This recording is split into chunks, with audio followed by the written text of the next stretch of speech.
Hello friends, welcome to my channel V commerce academy, जिथे मी वंदना तुम्हाला शिकवणार आहे अकाउंट हा विषय अत्यंत सोप्या पद्धतीने.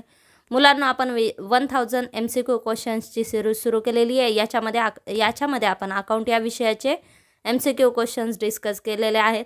मी या सिरीजचा एक व्हिडिओ अपलोड केलेला आहे, पण काही पर्सनल रिझनमुळे किंवा पर्सनल प्रॉब्लेममुळे आणि टेक्निकल इश्यूमुळे मला पुढचे व्हिडिओ अपलोड करता आले नाहीत. त्यामुळे थोडंसं तुमचा देखील शेड्यूल डिस्टर्ब झालेला आहे. त्यामुळे सॉरी फॉर इनकन्व्हिनियन्स. आणि आजपासून आपण ही सिरीज परत स्टार्ट करणार आहोत. मी प्रयत्न करेल की लवकरात लवकर आपले हे 1000 MCQ क्वेश्चन्स पूर्ण करण्याचा. त्याच्यामुळे व्हिडिओ मिस करू नका. चॅनल जर तुम्ही सबस्क्राईब केलं नसेल तर चॅनलला सबस्क्राईब करा, व्हिडिओला लाईक करा, शेअर करा. The process of accounting starts with and ends with. त्यातल्या अकाउंटिंग प्रोसेस स्टार्ट कशापासून होते आणि एंड कोणत्या प्रोसेसला होते किंवा एंड कुठे होते. ठीक आहे. आता अकाउंटिंग प्रोसेसचा एक मी व्हिडिओ अपलोड केलेला आहे. त्याच्यामध्ये आपण अकाउंटिंग प्रोसेस डिटेलमध्ये बघितलेली आहे. त्यामुळे ते व्हिडिओ तुम्ही चॅनल पेजला जाऊन बघू शकता. इथे काय विचारलं, अकाउंटिंग प्रोसेसची फर्स्ट स्टेप विचारली आणि लास्ट स्टेप विचारली. अकाउंटमध्ये आपण फक्त मॉनिटरी ट्रान्झॅक्शन रेकॉर्ड करतो, म्हणजे ज्या पैशात झालेल्या. अकाउंटिंग प्रोसेसची पहिली स्टेप काय, ज्या ट्रान्झॅक्शन आपल्याला रेकॉर्ड करायच्या त्याआधी आपण आयडेंटिफाय करणार. ठीक आहे. देन अकाउंटिंग प्रोसेसची फर्स्ट स्टेप काय, आयडेंटिफिकेशन. अकाउंटमध्ये आपल्याला कोणत्या ट्रान्झॅक्शन रेकॉर्ड करायच्या त्या ट्रान्झॅक्शन इथे आयडेंटिफाय केल्या जातात. त्याच्यानंतर आयडेंटिफाय ट्रान्झॅक्शनची मेजरमेंट केली जाते. म्हणजेच आपण ट्रान्झॅक्शन तर आयडेंटिफाय केला, पण त्यांची कोणती किंमत दाखवायची किंवा कोणत्या करन्सीमध्ये दाखवायची हे डिसाईड करणे म्हणजे मेजरमेंट. ठीक आहे. रुलिंग करन्सीमध्ये त्याची अमाऊंट डिसाईड करणे ते म्हणजे मेजरमेंट. ही अकाउंटिंग प्रोसेसची दुसरी स्टेप. तिसरी स्टेप आहे रेकॉर्डिंग. ट्रान्झॅक्शन रेकॉर्ड केल्या जातात, म्हणजेच त्याची जर्नल एंट्री पास केली जाते. त्याच्यानंतर क्लासिफिकेशन चौथी स्टेप. त्याच्यामध्ये ट्रान्झॅक्शनचं आपण लेजर बनवतो. त्यानंतर समरायझेशनमध्ये आपण फायनान्शियल स्टेटमेंट्स बनवतो. ही अकाउंटची पाचवी स्टेप. त्यानंतर आहे ॲनालिसिस अँड इंटरप्रिटेशन केलं जातं. ही झाली सहावी स्टेप. आणि लास्ट स्टेपमध्ये तो डाटा काय केला जातो, ॲनालिसिस अँड इंटरप्रिटेशन केलेला डाटाची एक रिपोर्ट बनवली जाते आणि ती कम्युनिकेट केली जाते एंड युजर्सला. ठीक आहे. देन अकाउंटिंग प्रोसेसच्या कोणत्या स्टेप आहेत, फर्स्ट स्टेप आहे आयडेंटिफिकेशन. इथे ट्रान्झॅक्शन अँड इव्हेंट आयडेंटिफाय केले जातात.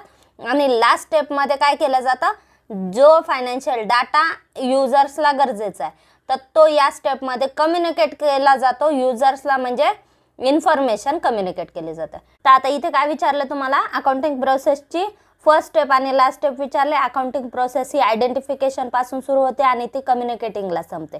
ठीक आहे. देन फर्स्ट स्टेप काय, identification and last step communicating information to financial users. ठीक आहे, किंवा end users. Then A is a correct answer. Next question आहे, accounting measures the business transactions in terms of dash unit. आता इथे measurement ही accounting प्रोसेसची second step आहे. याच्यामध्ये आपण अकाउंटिंगच्या ज्या ट्रान्झॅक्शन अँड इव्हेंट्स आयडेंटिफाय केले ते आपण मेजर करतो. ठीक आहे. मेजर करताना आपण कोणत्या टर्म्समधल्या ट्रान्झॅक्शन रेकॉर्ड करतो, ज्या मॉनिटरी टर्म्समध्ये आहेत, पैशामध्ये दाखवलेल्या आहेत, तर फक्त त्या ट्रान्झॅक्शन आपण मेजर करतो. कॅश ट्रान्झॅक्शन आपण रेकॉर्ड करतो, पण ज्या ट्रान्झॅक्शन उधारीवर आहेत पण त्याची तुम्हाला मॉनिटरी व्हॅल्यू दिलेली. ठीक आहे, त्या पण आपण रेकॉर्ड करतो. म्हणजेच इथं मेजर कोणत्या आपण ट्रान्झॅक्शन करतो, ज्याची तुम्हाला मॉनिटरी व्हॅल्यू दिलेली आहे. आपण कॅश बेसिसच्या पण ट्रान्झॅक्शन रेकॉर्ड करतो, ॲक्रुअल बेसिसच्या पण ट्रान्झॅक्शन रेकॉर्ड करतो. Accounting measures the business transaction in terms of monetary unit. ठीक आहे. म्हणजे आपण फक्त पैशामधल्या ट्रान्झॅक्शन रेकॉर्ड करतो. अकाउंटिंगमध्ये आपण फक्त मॉनिटरी ट्रान्झॅक्शन रेकॉर्ड करत असतो. नॉन मॉनिटरी ट्रान्झॅक्शन अकाउंटमध्ये रेकॉर्ड केल्या जात नाहीत. मॉनिटरी ट्रान्झॅक्शन म्हणजे ज्या ट्रान्झॅक्शन पैशामध्ये दिलेले. अकाउंटिंग प्रोसेसचा मी एक व्हिडिओ बनवलेला आहे, त्याच्यामध्ये तुमचा हा पॉईंट देखील क्लिअर होईल. ठीक आहे. अकाउंटिंगमध्ये आपण कोणत्या ट्रान्झॅक्शन रेकॉर्ड करतो, अकाउंटिंगमध्ये फक्त आपण मॉनिटरी ट्रान्झॅक्शन रेकॉर्ड करत असतो, म्हणजे ज्या आपल्याला पैशामध्ये दिलेल्या आहे. जर समजा सॅलरी पेड आहे, ठीक आहे, 10,000 सॅलरी पेड आहे, कोणती ट्रान्झॅक्शन, मॉनिटरी ट्रान्झॅक्शन, ती आपण अकाउंटमध्ये रेकॉर्ड करणार. आता इथे आपल्याला दिले आउटस्टँडिंग सॅलरी ₹20,000. सॅलरी आपल्याला द्यायची आहे, दिली का नाही दिली. ठीक आहे. दिली नाही म्हणजे त्याची कॅश पेड केली नाही, पण त्याची व्हॅल्यू तिथे इन्क्लूड आहे ना, मॉनिटरी व्हॅल्यू. ठीक आहे. देन ती सुद्धा ट्रान्झॅक्शन अकाउंटमध्ये रेकॉर्ड होणार, कारण ती मॉनिटरी ट्रान्झॅक्शन. ठीक आहे. बार्टर सिस्टीम अंतर्गत येणाऱ्या सर्व ट्रान्झॅक्शन ह्या नॉन मॉनिटरी ट्रान्झॅक्शन म्हटल्या जातात. ठीक आहे. त्याच्यानंतर आता जर समजा तुम्ही म्हटलं आमच्या फॅक्टरीमध्ये चांगल्या क्वालिटीचे वर्कर काम करतात, ठीक आहे, देन तुम्हाला गुड क्वालिटी वर्कर तुम्हाला ॲसेट म्हणून दाखवता येणार नाही. ॲक्च्युअली ती ॲसेट आहे. क्वालिफाईड वर्कर ही आपली फॅक्टरीची ॲसेट आहे किंवा कंपनीची एक प्रकारची ती ॲसेट असते, ठीक आहे. पण आपण अकाउंटमध्ये ती रेकॉर्ड करत नाही. का? कारण तिथे मॉनिटरी व्हॅल्यू तुम्हाला दिलेली नाही, ठीक आहे. गुड क्वालिटी वर्कर ही आपल्या जरी ॲसेट असली एक प्रकारची ती ॲसेटच आहे. कारण जर वर्कर जर चांगले उच्च प्रशिक्षित असतील तर त्या ठिकाणी प्रोडक्शनची क्वालिटी वाढत असते बघा, ठीक आहे. मग त्याचे बेनिफिट तुम्हाला इनडायरेक्टली मिळतात, पण डायरेक्टली तुम्ही ती ॲसेट म्हणून दाखवू शकत नाही कारण तिथे तुम्हाला मॉनिटरी व्हॅल्यू त्याची दाखवता येणार. अकाउंटिंगमध्ये आपण कोणत्या ट्रान्झॅक्शन दाखवतो, कोणत्या ट्रान्झॅक्शन मेजर करणार किंवा दाखवणार ज्याची मॉनिटरी व्हॅल्यू आपल्याला दिलेली आहे, त्याच ट्रान्झॅक्शन आपण दाखवतो. मॉनिटरी युनिट्समधल्या ट्रान्झॅक्शन आपण दाखवतो. Accounting measures the business transaction in terms of monetary units. Next question, identified and measure economic transaction and event should be recording in dash order. आपण आयडेंटिफाय केलेले ट्रान्झॅक्शन अँड इव्हेंट्स, ठीक आहे. अकाउंटिंगची पहिली step काय?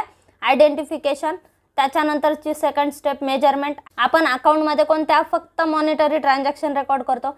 मग आपण सगळ्यात आधी मॉनिटरी ट्रान्झॅक्शन आयडेंटिफाय करणार, ठीक आहे, की आपल्याला कोणत्या ट्रान्झॅक्शन रेकॉर्ड करायच्या. त्यानंतर मेजरमेंटमध्ये आपण बघणार त्याची किती किंमत आपण दाखवणार आहोत किंवा किती रुपयाला किती किमतीला ते दाखवायचे, ठीक आहे, किंवा कोणत्या कॉमन मेजरमेंट युनिटमध्ये आपल्याला ते दाखवायचे हे आपण बघणार. आणि त्याच्यानंतर तिसरी स्टेप आहे रेकॉर्डिंग. याच्यामध्ये आपण याची जर्नल एंट्री पास करणार, ठीक आहे. मग जर्नल एंट्री पास करताना आपण त्या डेट वाईज पास करणार. उदाहरणार्थ 1 जानेवारीची जर ट्रान्झॅक्शन झाली तर ती आपण आधी रेकॉर्ड करणार. त्यानंतर 2 जानेवारीला ज्या ट्रान्झॅक्शन झाल्या त्या रेकॉर्ड करणार. त्याच्यानंतर 3 जानेवारीला, ठीक आहे, 10 जानेवारीला, 15 जानेवारीला. तर अशा पद्धतीने डेट वाईज आपण ट्रान्झॅक्शन रेकॉर्ड करणार. जशा आपल्याला ट्रान्झॅक्शन आठवतील किंवा जसे रेकॉर्ड सापडतील आपण तशा नाही रेकॉर्ड करणार, आपण डेट वाईज ट्रान्झॅक्शन रेकॉर्ड करणार, ठीक आहे. मग आपण ज्या ट्रान्झॅक्शन डेटनुसार किंवा त्याच्या पिरियडनुसार कालक्रमानुसार आपण रेकॉर्ड करतो तर यालाच म्हणतात क्रोनॉलॉजिकल ऑर्डर. क्रोनॉलॉजिकल ऑर्डर म्हणजे काय? आपण ट्रान्झॅक्शन अँड इव्हेंट्स त्याच्या कालक्रमानुसार, म्हणजेच जशा ट्रान्झॅक्शन डेट वाईज होणार आहे तर त्या पद्धतीने आधी झालेल्या ट्रान्झॅक्शन आपण आधी रेकॉर्ड करतो. जशा ट्रान्झॅक्शन आपल्या पास होतील तर त्या पद्धतीने डेट वाईज आपण त्या रेकॉर्ड करतो. याला म्हणतात क्रोनॉलॉजिकल ऑर्डर. इतिहासमध्ये एक प्रश्न येत होता, घटना कालानुक्रमे लिहा. मग आपण काय करायचो, ज्या घटना आधीच्या काळात घडलेल्या आहेत ती घटना आधी लिहिणार, ठीक आहे. इयर वाईज आपण ते काय करत होतो, अरेंज करत होतो. मग इथे तेच विचारलंय तुम्हाला की ट्रान्झॅक्शन रेकॉर्ड करताना आपण कशा रेकॉर्ड करतो, कोणत्या ऑर्डरने रेकॉर्ड करतो. तर ट्रान्झॅक्शन रेकॉर्ड करताना आपण क्रोनॉलॉजिकल ऑर्डरने रेकॉर्ड करतो, म्हणजेच कालक्रमानुसार. म्हणजेच ज्या ट्रान्झॅक्शन आपल्या आधी झालेल्या त्या आपण आधी रेकॉर्ड करतो, त्याची जर्नल एंट्री आधी पास केली जाते. म्हणजे जशा ट्रान्झॅक्शन होतील डेट वाईज त्या रेकॉर्ड केल्या जातात. Identified and measured economic transaction and event should be recording in dash order. Answer is chronological order. Next, from the following which statement is true. आता इथे आपल्याला काय सांगितलं, ट्रू स्टेटमेंट ओळखा सांगितलं. मी एक 11th कॉमर्सची एक सिरीज अपलोड केलेली आहे ज्याच्यामध्ये आपण सगळे त्याच्या खालचे सगळे ऑब्जेक्टिव्ह क्वेश्चन डिस्कस केले. मुलांना वाटेल की अरे मॅडम ट्रू ऑर फॉल्स कशाला घेतले तुम्ही किंवा ॲग्री डिसॲग्री कशाला घेतले. तर ते प्रश्न यासाठी घेतले की या टाईपचे प्रश्न ज्यावेळेस तुम्हाला एक्झाममध्ये येतात, कॉम्पिटेटिव्ह एक्झाममध्ये येतात, त्यावेळेस आपल्याला माहिती पाहिजे की कोणते स्टेटमेंट ट्रू आहेत, कोणते स्टेटमेंट फॉल्स आहेत. त्यामुळे 11th कॉमर्समध्ये तुम्हाला सगळे बेसिक कन्सेप्ट आहेत आणि बेसिक कन्सेप्टशी रिलेटेड ट्रू ऑर फॉल्स तिथे तुम्हाला मिळून जातात. त्याच्यामुळे ते क्वेश्चन्स देखील सॉल्व करणं गरजेचं आहे. त्याच्यामुळे तुमच्या बेसिक कन्सेप्ट क्लिअर होत असतात. आता तुम्हाला इथे काय विचारलंय, from the following which statement is true. True statement ओळखा सांगितलं. फर्स्ट काय दिलं, there is no difference between book keeping and accountancy. ठीक आहे, बुक किपिंग अँड अकाउंटन्सीच्या रिलेशनशिपचा सुद्धा मी एक व्हिडिओ अपलोड केलेला आहे, कमी वेळाचा आहे, तो तुम्ही बघून घ्या, तुमचा हा डाऊट क्लिअर होईल तिथे. ठीक आहे, बुक किपिंग अँड अकाउंटन्सी हे दोन्ही वेगवेगळे आहेत. बुक किपिंग म्हणजे तिथे फक्त ट्रान्झॅक्शनचे रेकॉर्ड मेंटेन केले जातात. आता जर समजा तुम्ही 11वी 12वीच्या बुक्समध्ये बघितलं तर तिथे तुम्हाला बुक किपिंगमध्ये जर्नल, लेजर आणि फायनल अकाउंट या तिन्ही स्टेप दिलेल्या आहेत. पण जर तुम्ही कॉमर्समधले जे CA, CS किंवा नेट सेटचे बुक्स तुम्ही जर बघितले तर तिथे बुक कीपिंगमध्ये फक्त जर्नल आणि लेजर एवढं रेकॉर्ड होतं सांगितलं, ठीक आहे. आणि फायनल अकाउंट पासून ज्या पुढच्या स्टेप आहेत त्या सगळ्या अकाउंटिंगमध्ये इन्क्लूड आहेत. बुक कीपिंग ही प्रायमरी स्टेज आहे अकाउंटिंगची, आणि अकाउंटिंग आणि बुक कीपिंग हे दोन्ही कशामध्ये इन्क्लूड असतात, अकाउंटन्सीमध्ये इन्क्लूड असतात, ठीक आहे. देन अकाउंटन्सी एक ब्रॉड कन्सेप्ट आहे, बुक कीपिंग एक छोटासा पार्ट आहे अकाउंटिंगमधला, ठीक आहे. आणि हे दोन्ही काय आहेत, वेगवेगळे आहेत. इथे काय सांगितलं, there is no difference between bookkeeping and accountancy.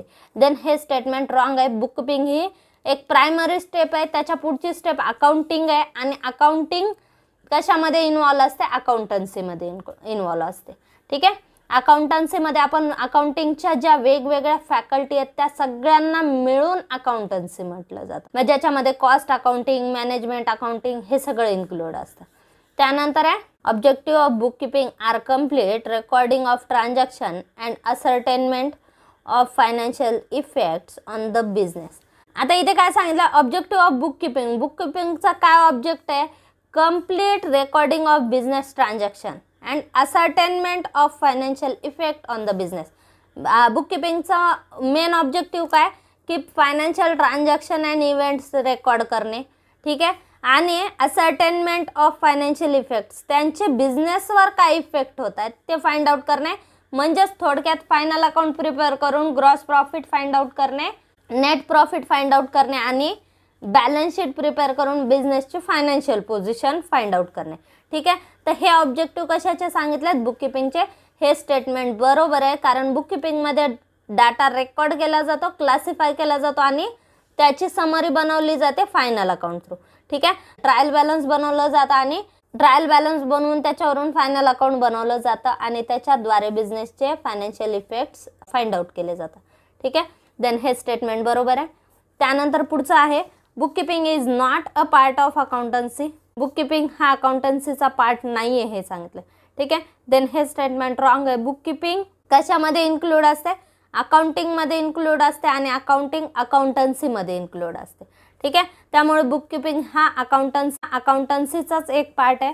Book keeping is not a part of accountancy, हे स्टेटमेंट रॉंग दिलेले आपल्याला. त्यानंतर summarising is the basic function of accounting. Summarising हे अकाउंटिंगचं बेसिक फंक्शन आहे असं सांगितले, ठीक आहे. हे स्टेटमेंट चुकीचं आहे, कारण समरायझिंग हे अकाउंटिंगचं फंक्शन आहे, पण ते बेसिक फंक्शन नाही. अकाउंटिंगचं बेसिक फंक्शन काय, डाटा रेकॉर्ड करणे हे अकाउंटिंगचं बेसिक फंक्शन आहे. देन हे स्टेटमेंट काय आहे, रॉंग आहे. रेकॉर्ड मेंटेन करणे हे अकाउंटिंगचं बेसिक फंक्शन आहे, ठीक आहे. देन समरायझिंग त्याच्या पुढची स्टेप आहे, ते बेसिक फंक्शन आहे. अकाउंटिंगचं फंक्शन आहे, पण ते बेसिक फंक्शन नाही, ठीक आहे. मेन फंक्शन म्हणता येईल तुम्हाला, पण ते बेसिक फंक्शन नाही. तुम्हाला करेक्ट स्टेटमेंट विचारले, करेक्ट स्टेटमेंट काय आहे, objective of book keeping are complete recording of transaction and ascertainment of financial effects on the business. कीपिंगचा ऑब्जेक्टिव्ह काय, की रेकॉर्डिंग डाटा रेकॉर्ड करणे आणि व्यवसायाचे फायनान्शियल इफेक्ट्स फाइंड आउट करणे किंवा शो करणे. Next, book keeping is mainly concern with. बुक कीपिंगचं मेन फंक्शन काय विचारलं, ठीक आहे. तर बुक कीपिंगचं मेन फंक्शन काय, फर्स्ट काय दिलं, recording financial data relating to the business. Financial data record करणे हे बुक कीपिंगचं फंक्शन आहे, बरोबर आहे. सेकंड काय दिलंय, designing for systematic system recording classifying and summarising recorded data, ठीक आहे. हे पण बरोबर आहे. सी काय दिलं, interpreting data for internal and external user. Data interpret करणे किंवा तो फायनान्शियल कॉम्प्लेक्स डाटा सिंपल डाटामध्ये कन्वर्ट करणे याला इंटरप्रिटेशन म्हणतात, ठीक आहे. तर डाटा ॲनालिसिस करणे, इंटरप्रेट करणे, तर ही बुक कीपिंगमध्ये येत नाही, ही स्टेप अकाउंटिंगमध्ये इन्क्लूड होते, ठीक आहे. Then interpreting data for internal and external user हे अकाउंटिंगचं फंक्शन आहे, बुक कीपिंगचं नाही. बुक कीपिंगचं फंक्शन काय, फक्त डाटा रेकॉर्ड करणे, म्हणजेच त्याची जर्नल एंट्री करणे, त्यानंतर त्याचं क्लासिफिकेशन करणे म्हणजेच लेजर करणे, आणि त्याच्यानंतर समरी बनवणे म्हणजे ट्रायल बॅलन्स प्रिपेअर करणे, ठीक आहे. ट्रायल बॅलन्स प्रिपेअर करणे आणि फायनल अकाउंट बनवले, एवढ्याच तीन स्टेप बुक कीपिंगच्या आहेत, ठीक आहे. त्यामुळे तुम्हाला काय विचारलं, बुक कीपिंगचं main function, book keeping mainly कशाशी कन्सर्न आहे, तर बुक कीपिंगमध्ये डाटा रेकॉर्ड केला जातो, क्लासिफाय केला जातो, आणि त्याची समरी प्रिपेअर होते, ठीक आहे. तर या 3 स्टेप बुक कीपिंगच्या आहेत, आणि याच्या पुढच्या स्टेप अकाउंटिंग मध्ये येतात. ठीक आहे, इथे तुम्हाला बुक कीपिंग कशाशी संबंधित आहे विचारलं. आन्सर मध्ये बुक कीपिंगच्या जे मेन फंक्शन आहेत ते दिलेले आहेत सगळे. हे सुद्धा बरोबर आहे पण ते अर्धवट आहे, कारण बुक कीपिंग मध्ये फक्त डाटा रेकॉर्डच केला जात नाही, तो क्लासिफाय देखील होते, त्याची समरी देखील प्रिपेअर होते. ठीक आहे, then B is a correct answer. आता इथे बघा तुम्हाला 12th कॉमर्सच्या बुक मध्ये दिलेलं आहे बुक कीपिंगची सगळी बेसिक माहिती तिथे दिलेली आहे. तर तिथे सुद्धा तुम्हाला बुक कीपिंगचे मेन फंक्शन काय दिलेले आहेत, रेकॉर्डिंग, क्लासिफाईंग अँड समरायझिंग. ठीक आहे, तर ह्या 3 स्टेप कशामध्ये इन्क्लूड आहेत, बुक कीपिंग मध्ये इन्क्लूड आहेत. ठीक आहे, आणि याच्या पुढच्या स्टेप कशामध्ये येतात, अकाउंटिंग मध्ये येतात. ठीक आहे, आता कधी कधी काय होतं, जसं की नेट सेट, CA, CS यांच्या बुक्स मध्ये बघितले किंवा क्वेश्चन मध्ये बघितले, तर काही ठिकाणी समरायझिंग ही स्टेप अकाउंटिंग मध्ये इन्क्लूड आहे सांगितलं आणि रेकॉर्डिंग आणि क्लासिफाईंग एवढ्या स्टेप बुक कीपिंग मध्ये आहेत म्हणून सांगितलंय. ठीक आहे, पण कन्फ्यूज व्हायचं नाही, ॲज पर सिच्युएशन याचा आन्सर द्यायचा. समरायझिंग ही शक्यतो बुक कीपिंग मध्येच इन्क्लूड होते. ठीक आहे, त्यामुळे बुक कीपिंग मध्येच ते दाखवायचं. काही पुस्तकांमध्ये तुम्हाला ही स्टेप अकाउंटिंग मध्ये दिलं जाईल. बुक कीपिंग म्हणजे फक्त बुक्स रेकॉर्ड करणे, रेकॉर्डिंग आणि क्लासिफाईंग एवढंच दिलं जातं. ठीक आहे, बुक कीपिंगच्या स्टेप आहेत recording, classifying and summarising. Trial balance आपण इथे प्रिपेअर करत असतो, त्यामुळे समरायझिंग सुद्धा बुक कीपिंग मध्येच केलं जातं. ठीक, त्यामुळे बुक कीपिंगच्या मेन स्टेप काय आहेत, रेकॉर्डिंग, क्लासिफाईंग अँड समरायझिंग. त्यामुळे B is correct answer. Then question, which of the following is not an business event. ठीक आहे, बिझनेस इव्हेंट म्हणजे काय ते बघा आधी. अकाउंटिंगची फर्स्ट स्टेप काय आहे, business transaction and event identify करणे. ठीक आहे, ट्रान्झॅक्शन म्हणजे exchange of something in terms of money. ठीक आहे, व्यवहार, ट्रान्झॅक्शन म्हणजे काय, व्यवहार. आपण पैसे दिले, काहीतरी घेतलं, वस्तू घेतली किंवा सर्व्हिस घेतली, किंवा आपण पैसे घेतले आणि सर्व्हिस प्रोव्हाइड केली किंवा वस्तू दिली, तर याला म्हणतात ट्रान्झॅक्शन. आणि त्या ट्रान्झॅक्शनचा जो इम्पॅक्ट असतो तर यालाच काय म्हणतात, इव्हेंट म्हणतात. ठीक आहे, त्या ट्रान्झॅक्शनचा जो इफेक्ट असतो तर त्याला इव्हेंट म्हणतात. Event is a happening. ठीक आहे, आपण ट्रान्झॅक्शन केल्यामुळे जे झालेलं आहे, जो परिणाम झालेला आहे, तर याला इव्हेंट म्हणतात. मग इथे इव्हेंट म्हणजे काय, ज्यावेळेस आपण जर समजा गुड्स सोल्ड केल्या. ठीक आहे, आपण 5,000च्या वस्तू विकल्या, तर आपण 6,000ला विकल्या. तर हे जे आपण वस्तू विकल्या 5,000च्या वस्तू 6,000ला, मग आपण गुड्स सोल्ड किती दाखवणार, 6,000. मग ही झाली ट्रान्झॅक्शन. ठीक आहे, मग या ट्रान्झॅक्शन मध्ये आपल्याला फायदा किती झाला बघा. ज्या वस्तू आपण 6,000ला विकल्या ना, तर त्याची कॉस्ट किती होती, 5,000 होती. ठीक आहे, त्याची कॉस्ट 5,000 होते, आपण 1,000 जास्तीचे घेतले, आपण 6,000ला विकल्या, म्हणजेच आपला प्रॉफिट किती झाला, 1,000 प्रॉफिट झाला. ठीक आहे, मग या प्रॉफिटला इव्हेंट म्हणतात. ठीक आहे, बिझनेसमध्ये आपण जी ट्रान्झॅक्शन केली तर त्याच्यामुळे जो परिणाम झालेला आहे याला इव्हेंट म्हणतात. देन हे जे 1,000 आहे, तर जर समजा आपण ह्या गुड्स सेल केल्या. ठीक आहे, गुड्स सेलमधून आपल्याला जो प्रॉफिट झाला तो प्रॉफिट म्हणजे इव्हेंट आहे. ठीक आहे, मग हा प्रॉफिट जर समजा गुड्स सेल केले आपण, त्यातून प्रॉफिट झाला, तर त्याला काय म्हणणार आपण, इव्हेंट म्हणणार. आता जर समजा आपण ह्या गुड्स नाहीत, ही असेट आहे, आपण जर समजा गृहीत धरलं हे फर्निचर आहे. ठीक आहे, 5,000चं फर्निचर आपण 6,000ला विकले, 1,000 रुपये आपला प्रॉफिट झाला. ठीक आहे, म्हणजे असेट विकून आपला जो प्रॉफिट झाला तो सुद्धा इव्हेंटच आहे. ठीक आहे, कारण असेट विकली म्हणजे आपण त्याला ट्रान्झॅक्शनच म्हणणार, त्यामुळे त्याचा परिणाम म्हणजे त्याला सुद्धा काय म्हणणार, इव्हेंट म्हणणार. मग आपण गुड्स सोल्ड केल्या, त्यातून ही झाली ट्रान्झॅक्शन. आपण असेट सोल्ड केल्या, ही झाली ट्रान्झॅक्शन. हा गुड्स सोल्ड करून आपल्याला 1,000 रुपये प्रॉफिट झाला, हा झाला इव्हेंट. असेट सेल करून आपल्याला 1,000 रुपये प्रॉफिट झाला, हा झाला इव्हेंट. म्हणजेच profit on sale of goods, profit on sale of asset, loss on sale of goods, loss on sale of asset. तर हे सगळे काय झाले, हे चारही इव्हेंट म्हणणार आपण. ठीक आहे, देन आपल्याला काय सांगितलं, is following is not event. ठीक आहे, म्हणजे इव्हेंट नाही आहे विचारलं. आता हे मी तुम्हाला 4 इव्हेंट सांगितले. ठीक आहे, आता याच्या व्यतिरिक्त अजून काही इव्हेंट्स असतात. आता उदाहरणार्थ आपण काय केलं, 5,000च्या वस्तू आपण विकल्या 6,000ला. ठीक आहे, आपल्याकडे टोटल गुड्स होत्या 20,000. ठीक आहे, आपल्याकडे टोटल गुड्स किती होत्या, 20,000 गुड्स होत्या.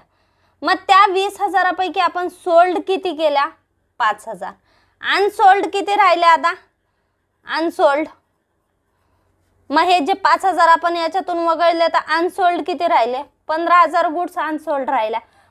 यालाच आपण क्लोजिंग स्टॉक म्हणणार. ठीक आहे.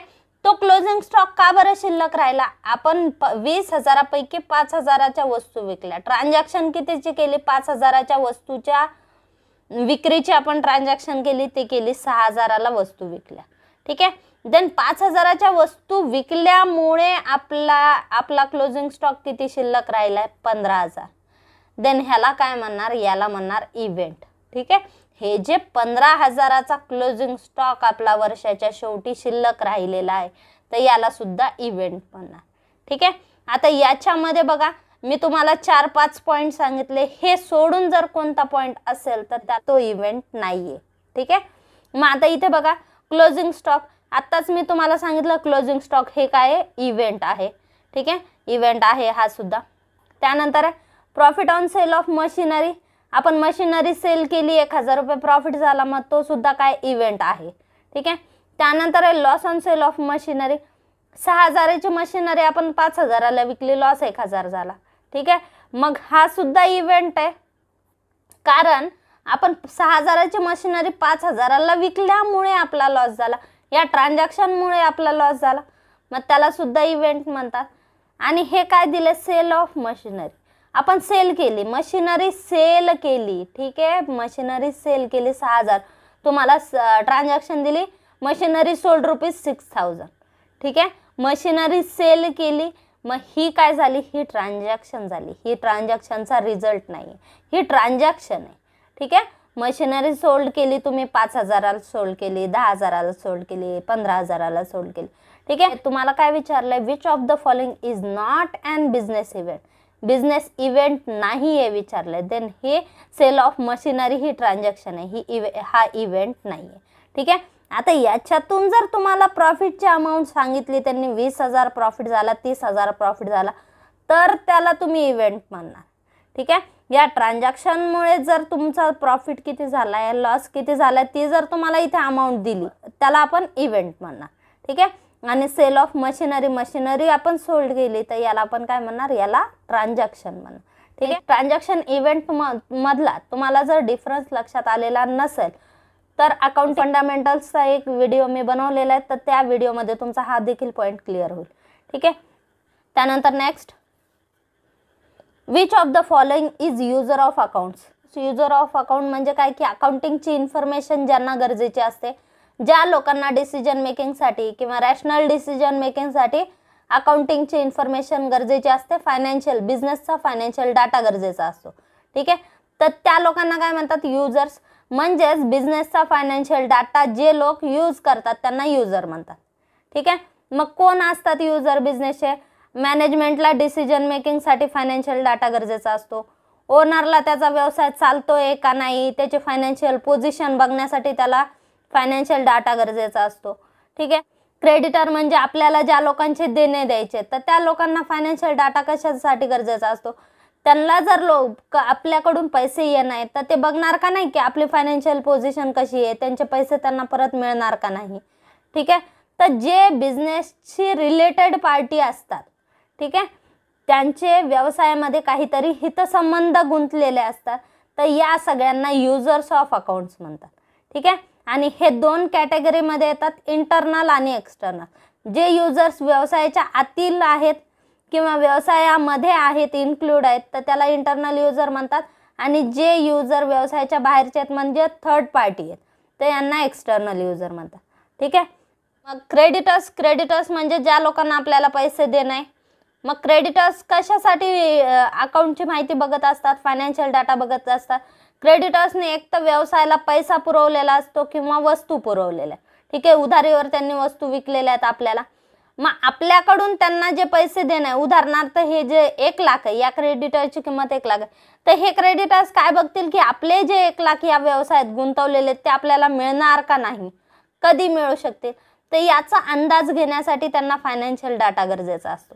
ठीक आहे. म्हणजेच व्यवसायाची सॉल्व्हन्सी चेक करण्यासाठी ते अकाउंट फायनान्शियल डाटा बघत असतात. देन क्रेडिटर हे अकाउंटिंग युजर्स आहेत.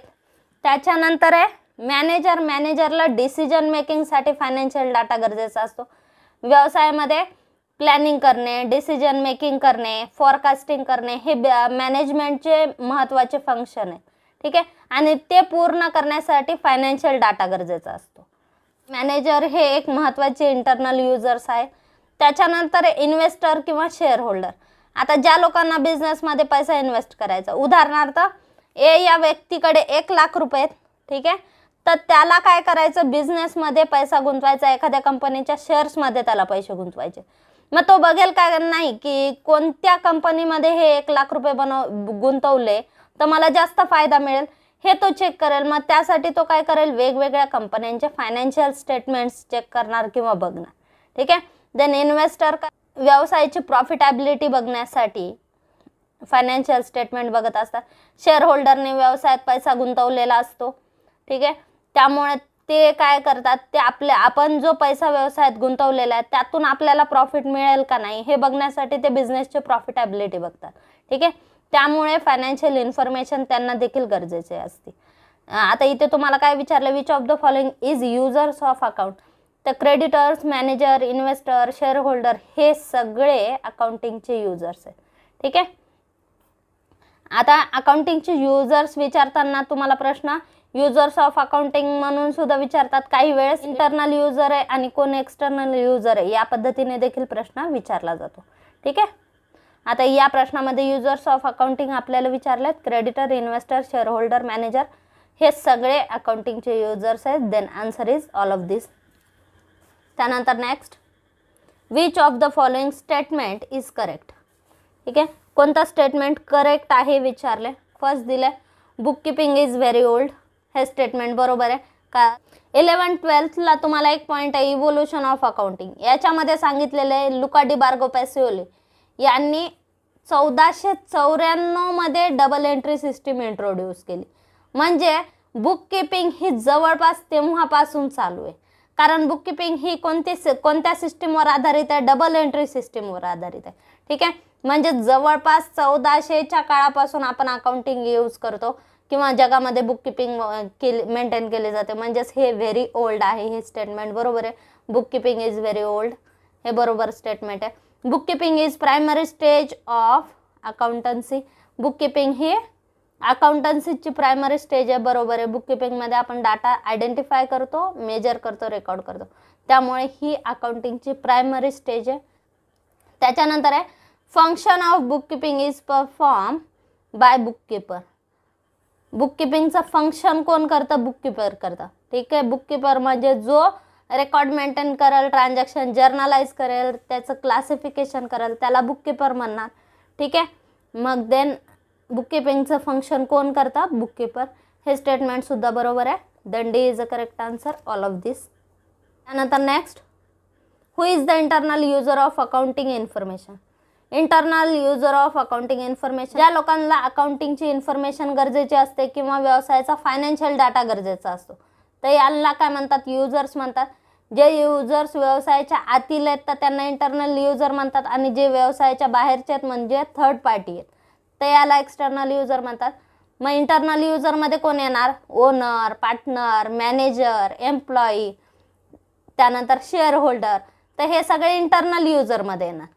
ठीक आहे, क्रेडिटर्स, वेगवेगळ्या इन्स्टिट्यूशन, मनी लेंडर, तर हे सगळे कशामध्ये येणार, हे येणार एक्सटर्नल युजरमध्ये. मग आता इथे बघा ऑप्शनमध्ये काय दिलं, मॅनेजर. मॅनेजर हा व्यवसायामध्ये असतो, कंपनीमध्ये. व्यवसायाचे मॅनेजमेंटचं काम जो व्यक्ती करतो तर त्याला आपण काय म्हणतो, मॅनेजर. मॅनेजर हा व्यवसायाचे इंटरनल युजर्समध्ये येतो. त्यानंतर शेअर होल्डर म्हणजे काय, कंपनीचे मालक असतात. ठीक आहे, ते सुद्धा कंपनीच्या आतील व्यक्तीमध्ये येतात, सभासद असतात ते कंपनीचे. एम्प्लॉई सुद्धा बिझनेसच्या आतील व्यक्ती असतात. देन ऑप्शन डी काय आहे, ऑल ऑफ दिस. हे तीनही काय आहे, इंटरनल युजर्स आहेत. ठीक आहे, next question, who is the external user of accounting. आता एक्सटर्नल युजर म्हणजे जे युजर्स व्यवसायाच्या बाहेरचे आहेत. ठीक आहे, मग ते कोणते आहेत. फर्स्ट आहे गव्हर्नमेंट. गव्हर्नमेंटला बिझनेसचा फायनान्शियल डाटा गरजेचा असतो का, कारण आता जर समजा आपल्याला टॅक्स भरायचा, आपल्या व्यवसायाला किती टॅक्स चार्ज होणार हे गव्हर्नमेंट कशावरून बघते की आपले जे फायनान्शियल स्टेटमेंट्स आहेत त्याच्यावरूनच गव्हर्नमेंट आपलं टॅक्सेबल इन्कम जज करते आणि टॅक्स चार्ज करत असते. ठीक आहे. देन गव्हर्नमेंटला टॅक्सेबल इन्कम फाइंड आउट करण्यासाठी सुद्धा फायनान्शियल डाटा गरजेचा असतो. क्रेडिटर्स म्हणजे कोण? त्या लोकांनी व्यवसायाला उधारीवर वस्तू पुरवल्यात किंवा पैसा पुरवलेला, तर या लोकांना काय म्हणतात? क्रेडिटर्स म्हणतात. यांना आपण पैसे द्यायचे म्हणजे हे व्यवसायाच्या बाहेरचे व्यक्ती आहेत. ठीक आहे. आणि ते व्यवसायामध्ये कशासाठी फायनान्शियल डाटा बघतात की त्यांचे जे पैसे बिझनेसमध्ये अडकलेले ते त्यांना कधी परत मिळणार किंवा ते त्यांना परत मिळतील का नाही, ते त्यांना कधी परत मिळतील हे बघण्यासाठी ते फायनान्शियल डाटा बघत असतात. ठीक आहे. हे व्यवसायाच्या मध्ये नसतात, हे थर्ड पार्टीमध्ये इन्क्लूड होतात. ठीक आहे. त्यामुळे यांना एक्सटर्नल युजर म्हणतात. ठीक आहे. मॅनेजर हा व्यवसायामध्ये मॅनेजमेंटचं काम करत असतो आणि तो व्यवसायाच्या आतील व्यक्ती असतो. देन मॅनेजर हा इंटरनल युजरमध्ये येतो, एक्सटर्नल युजरमध्ये येत नाही. गव्हर्नमेंट आणि क्रेडिटर एक्सटर्नल युजरमध्ये येतात.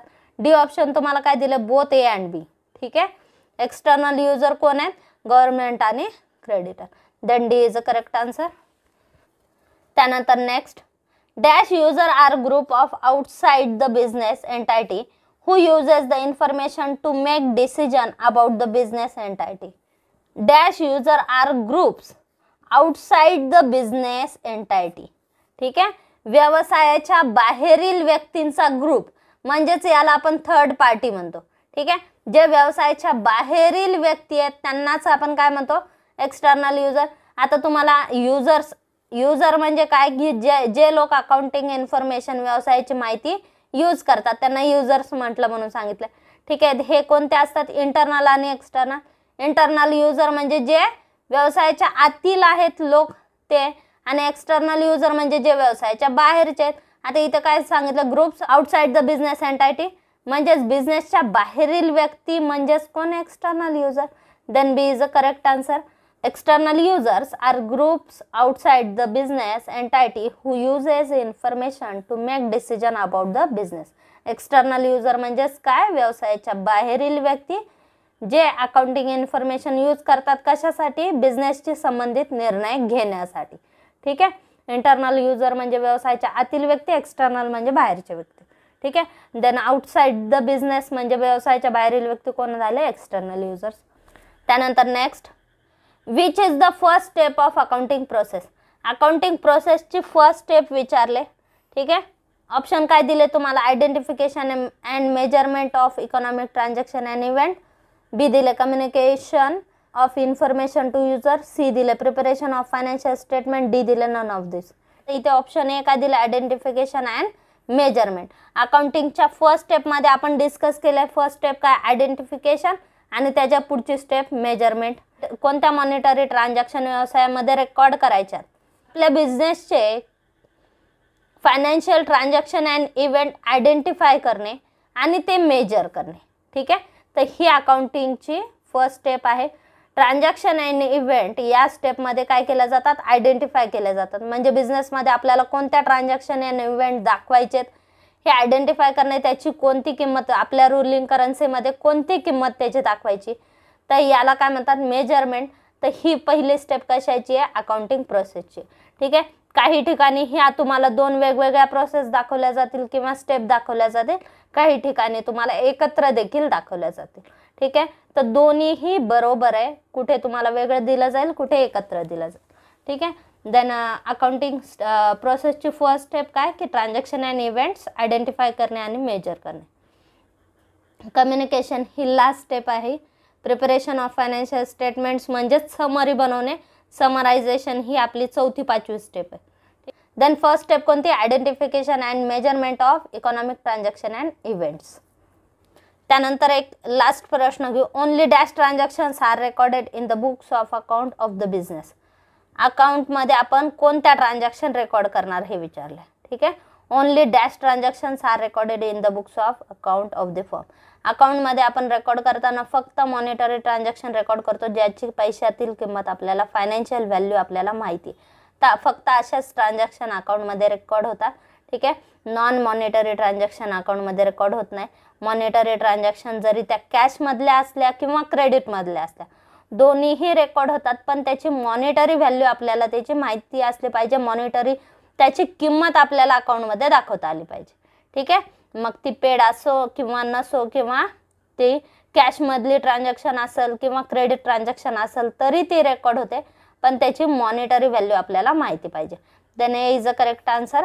Only monetary transactions are recorded in the books of accounts of the firm. तर हे झाले आपले 1000 MCQ मधले काही क्वेश्चन्स। 1000 MCQ क्वेश्चनसाठी मी पार्ट 1, पार्ट 2, पार्ट 3 त्या अशा पद्धतीने व्हिडिओ अपलोड करणार आहे। त्याच्यामुळे हे व्हिडिओ मिस करू नका, कारण तुम्हाला कोणत्याही कॉम्पिटेटिव्ह एक्झाम असल्या तरीही अकाउंटिंगचे प्रश्न याच पद्धतीने विचारले जाऊ शकतात। मग तुम्ही महावितरणची एक्झाम द्या किंवा अदर कोणतीही एक्झाम द्या, या पद्धतीनेच प्रश्न विचारले जातात अकाउंट या विषयावर। त्याच्यामुळे हे व्हिडिओ मिस करू नका। तुम्हाला जेवढे व्हिडिओ शेअर करता येतील तेवढे शेअर करा। हा व्हिडिओ तुम्हाला कसा वाटला हे कमेंट बॉक्समध्ये नक्की कळवा आणि व्हिडिओला लाईक करा, शेअर करा आणि सबस्क्राईब करा। थँक्यू।